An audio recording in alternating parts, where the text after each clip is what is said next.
लोकशाहीचा बुलंद आवाज, रिपब्लिकन वार्ता, महाराष्ट्र। धनगर समाजाला महायुतीचं आरक्षण देणार, आमदार संभाजीराव पाटील निलंगेकर यांचा विश्वास। वलांडी येथे धनगर समाजाचा मेळावा। बातमी आहे देवणीमधून। महायुती सरकारने धनगर समाजाचा सन्मान केला आहे। आरक्षणाचा प्रश्नही महायुती सरकारच निकाली काढेल। सरकार आल्यानंतर धनगर समाजाला एसटी प्रवर्गातून आरक्षण देण्याचा निर्णय घेतला जाईल, असा विश्वास आमदार संभाजीराव पाटील निलंगेकर यांनी दिला आहे। देवणी तालुक्याच्या वलांडी येथील संगमेश्वर मंगल कार्यालयात निलंगा मतदारसंघातील धनगर समाजाचा मेळावा बुधवारी संपन्न झाला। या मेळाव्यात मार्गदर्शन करताना आमदार संभाजीराव पाटील निलंगेकर बोलत होते। मेळाव्याच्या अध्यक्षस्थानी विजयकुमार भोसले तर प्रमुख पाहुणे म्हणून भाजपाचे प्रदेश सचिव अरविंद पाटील निलंगेकर, भाजपाचे जिल्हा संघटन सरचिटणीस संजय दोर्वे, विधानसभा प्रभारी दगडू सोळुंके, निलंगाचे माजी नगराध्यक्ष बाळासाहेब शिंगाडे, देवणी तालुका अध्यक्ष काशीनाथ गरिबे, देवबा काळे, लक्ष्मण जागले, अण्णाराव गुबाडे, प्रकाश मेत्रे, प्रकाश कोटे, तुकाराम काळे, ब्रह्माजी भोसले, विजयकुमार जागले, नामदेव काळे, नागेश तरंगे यांच्यासह मान्यवर उपस्थित होते। मेळाव्याच्या प्रारंभी अहिल्यादेवी होळकर यांच्या पुतळ्यास पुष्पहार घालून अभिवादन करण्यात आलं। धनगर समाजाच्या वतीनं काठी, घोंगडा आणि फेटा बांधून आमदार निलंगेकर यांचा सत्कार करण्यात आला। यावेळी बोलताना आमदार निलंगेकर म्हणाले की मुघल सरकारने हिंदू संस्कृती मोडून काढली, ती जतन करण्याचं काम अहिल्यादेवी होळकर यांनी केलं। स्वातंत्र्यानंतर 60 वर्षात काँग्रेसला त्याचा सन्मान करता आला नाही। प्रधानमंत्री नरेंद्र मोदी यांनी त्यांचा योग्य तो सन्मान केला। राज्य सरकारने सोलापूर विद्यापीठाला अहिल्यादेवी होळकर यांचं नाव दिलं, तर अहमदनगरचं नाव बदलून ते अहिल्यानगर करण्यात आल्याचं आमदार निलंगेकर यांनी म्हटलं आहे। शरद पवार आणि मधुकर पिचड यांना हाताशी धरून धनगर आणि धनगड असा तांत्रिक मुद्दा उपस्थित केल्याचा आरोप आमदार निलंगेकर यांनी केला। ही चूक महायुती सरकारने दुरुस्त केली, त्यामुळे आता धनगर समाजाच्या आरक्षणाचा प्रश्न मार्गी लागणार आहे। या संदर्भात मी विधानसभेतही आवाज उठवला होता। भविष्यात महायुती सरकारच सत्तेत येणार असून या समाजाचा आरक्षणाचा विषय मार्गी लागेल, असंही ते म्हणाले। आमदार निलंगेकर यांनी सांगितलं आहे की निलंगा मतदारसंघात समाजाला योग्य तो सन्मान देण्याचं काम आपण केलं आहे। या समाजाला राजकीय पाठबळ मिळालं। निलंग्याच्या नगराध्यक्षपदी बाळासाहेब शिंगाडे, पंचायत समितीचे सभापती म्हणून शिवाजीराव चेंडकापुरे, लातूरच्या उपमहापौरपदी देविदास काळे यांना संधी दिली। यापुढे जिल्हा परिषदेच्या माध्यमातून समाजाला प्रतिनिधित्व देण्यासाठी आपण प्रयत्नशील आहोत। मतदारसंघातील गौडगाव येथे अहिल्यादेवींचा पुतळा उभारला। केळगाव आणि देवणी तालुक्यातील धनगरवाडी येथे लवकरच पुतळे उभारले जाणार आहेत। निलंगा शहरात अहिल्या सृष्टी उभारून समाजाचा सन्मान करण्याचं काम आपण केलं आहे। आता मतविभागणीसाठी समाजाचा वापर केला जात आहे। विरोधकांच्या या डावापासून समाजानं सावध राहावं। राज्यात आणि निलंगा मतदारसंघातही महायुतीच्या पाठीशी राहावं, असं आवाहनही आमदार निलंगेकर यांनी केलं आहे। विजयकुमार भोसले म्हणाले की काँग्रेस आणि राष्ट्रवादीने जातीपातीचं राजकारण केलं।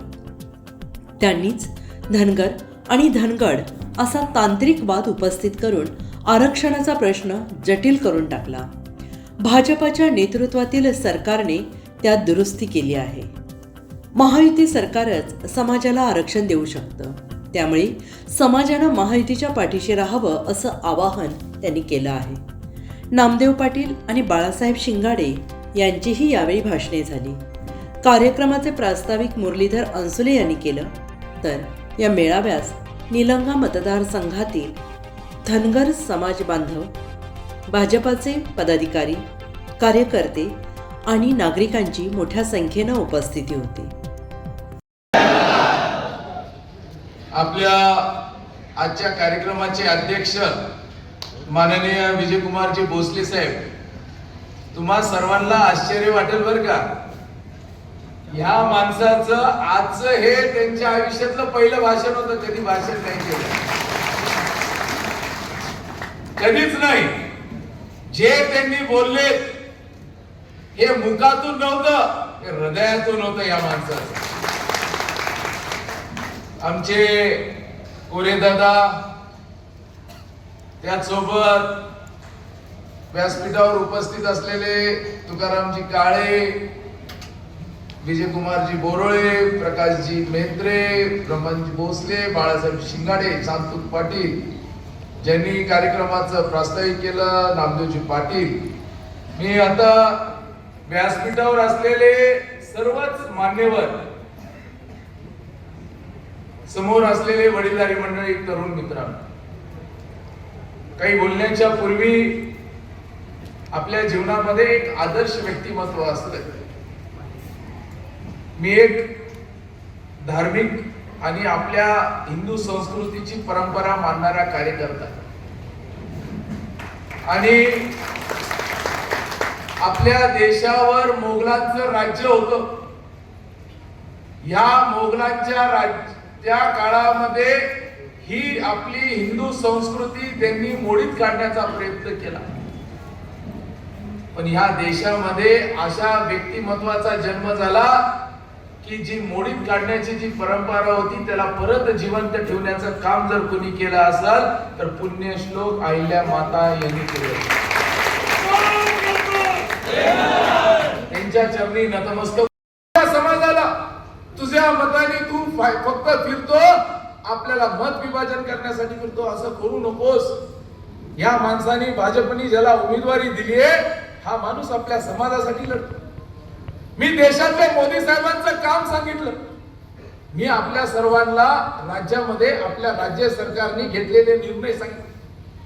संभाजी पाटलाला तुम्ही मागच्या 25 वर्षापासून ओळखतात, माझ्या राजकारणातल्या पहिल्या दिवसापासून ओळखतात.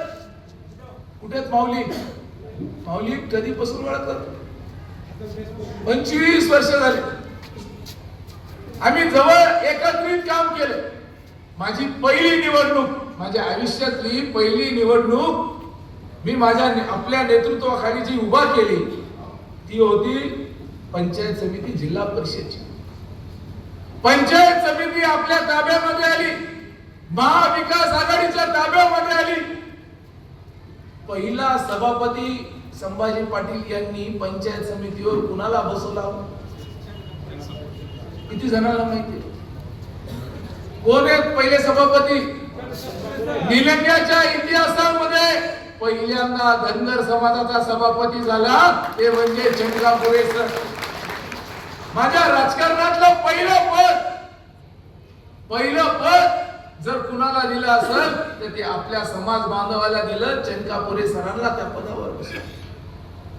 नगरपालिका ताब्यामध्ये आली. हे आता बाळासाहेब शिंगाडे बोलले नाही की नगर अध्यक्ष झाले. यापूर्वी कधी झाला का नगर अध्यक्ष आपल्या भागात? नाही. आणि आज एवढा ताकदवर माणूस झाला. या माणसाने लोकांची सेवा केली, जनतेची सेवा केली, त्यांच्या मागे ताकद लावली. परत आता गेल्या वेळेस सभापतीची निवड होती, आमचे बरोबर येते, तुम्हाला जबाबदारी. परत तिथे निलंग्यामध्ये सुरेश बिराजदार तुमचा सुपडा साफ केल्याशिवाय राहणार नाही. आणि या ठिकाणी भारतीय जनता पार्टीच्या ह्या सरकारने धनगराचं धनगर केलंय, भाजपने केलेलं आहे. त्या संदर्भामध्ये आपले उमेदवार सर्वांचे लाडके नेते भैयासाहेबांनी आवाज उठवला. एकमेव मराठा माणूस असा आहे, मराठ्यांच्या विरोधात घेताना प्रश्न केला, तू मराठ्याचा प्रश्न मांडत नाही, धनगराचा का मांडता? त्यांनी सांगितले की धनगराची भूमिका न्याय आहे, म्हणून मी धनगराची भूमिका मांडली. महाराज त्या ठिकाणी भांडले भैया, आणि भैयामुळं डर काढले गेले, धनगर झाले. आता प्रक्रिया सुरू झालेली आहे. हळूहळू आपल्याला आरक्षण मिळणार आहे, आणि देणार तर फक्त भाजपात द्यावा लागेल, इतर कुणी देणार नाही. तुम्ही स्वप्नात राहा, तुम्ही भांडा, रडा, मारा, काय करायचं ते करा, भाजपाला करा, तेच आपल्याला प्रश्न सोडू शकतात. 70 वर्ष हरामखोरानं आतापर्यंत राज्य केले, सत्ता बाजूला झाली की मराठा आरक्षण उठवत्यात, धनगर आरक्षण उठवत्यात, ह्याला उभा करत्यात, त्याला उभा, हे खेळ सुरू झालेला आहे.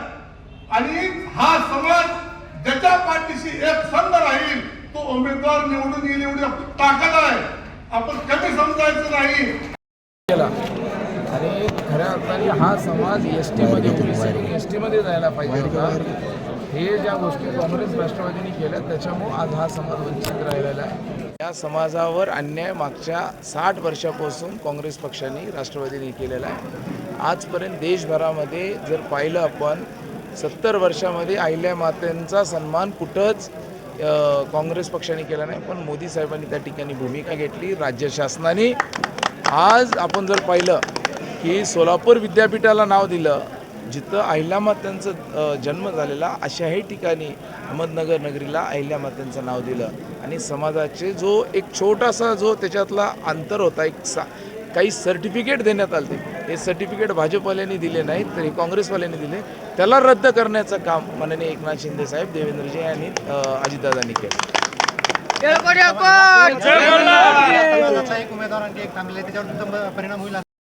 समजून सांगू की काँग्रेस पक्ष जाणीवपूर्वक हा मतदान कशा पद्धतीने आपल्याला जो मिळणार आहे ते मतदान कसं खाता येईल त्याच्यासाठी त्यांनी केलं. पण आपल्यातलाच बांधव आहे, त्यांच्याशी चर्चा करून तरीही देखील मी आपल्याला सांगतो समाज बांधवांनी ठरवलं आहे की बाबा एकत्रित भारतीय जनता पार्टीसोबत उभा टाकायचा. अशी चर्चा चालू आहे की बाबा या वर्षी मेळावा घेतल्यानंतर पुन्हा पुढच्या वर्षी त्याच निवडणुकीच्या पिरियडमध्ये मेळावा घेतात असं धनगर समाजाबद्दल चर्चा आहे, काय सांगा? नाही, असं पहिल्यांदाच मेळावा घेतलेला आहे, असं काही मेळावा हे नाही ते. पण आम्ही प्रश्न मार्गी लावलेत. 5 वर्षामध्ये जे जे प्रश्न आले ते मार्गी लावण्याचं काम आपण त्या ठिकाणी केलेलं आहे. 60 वर्ष एकीकडे काँग्रेस पक्ष आहे आणि आमचे 10 वर्ष, दोघांची तुलना करणं गरजेचं आहे की 60 वर्षात काँग्रेसनी काय केलं धनगर समाजासाठी आणि 10 वर्षामध्ये आपल्या सरकारने काय केलं. हे दोन्ही गोष्टी जनतेच्या समोर आहेत. दोन्ही गोष्टीची तुलना होऊ शकते. धनगर समाजाची खुट्टी, जे धनगर हा शब्दाची खुट्टी कुणी मारली? शरद पवारनी, राष्ट्रवादींनी मारली. मला असं वाटतं की ह्याच्यापेक्षा अजून कोणती गोष्ट आपल्याला सांगावी. त्यामुळं समाजाला ह्या गोष्टी कळतात. एवढा भोळा आपण समजण्याची गरज नाही. महादेवाप्रमाणे हा समाज आहे, कधी तिसरा डोळा उघडल हे कळणारच नाही आपल्याला. काय सांगाल धनगर समाजाला, काय आवाहन कराल? धनगर समाजाला आव्हान आहे किंवा 60 वर्ष ज्यांनी आपल्यावर अन्याय केला, आपल्याला एस टीमध्ये जाण्यापासून ज्यांनी रोखलं त्यांना रोखण्याचं काम आता धनगर समाज त्या ठिकाणी करतो. संभाजी पाटलांचं आहे तरी आपण या काही नागरिक आहे तिथं नागरिकांशी काही संवाद साधणार आहोत.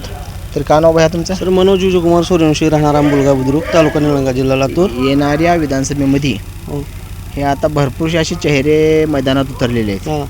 तर तुम्ही कुण्या चेहऱ्याकडे तुम्ही पाहणार? माननीय संभाजी भैया निलंगेकर. संभाजी भैया निलंगेकरलाच का? गेल्या 10 वर्ष झालं स्थानिक आमदार आहेत ते.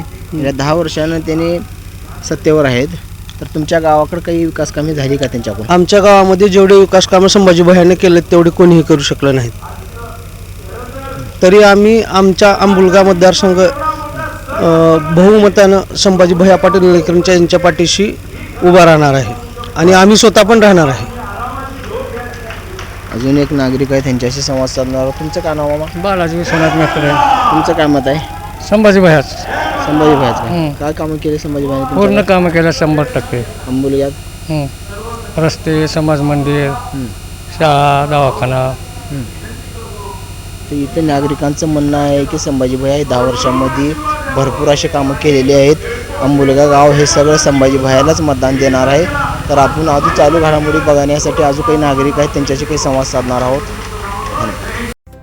रिपब्लिकन वार्तासाठी लातूर देवणी प्रतिनिधी सगीर मोमीन.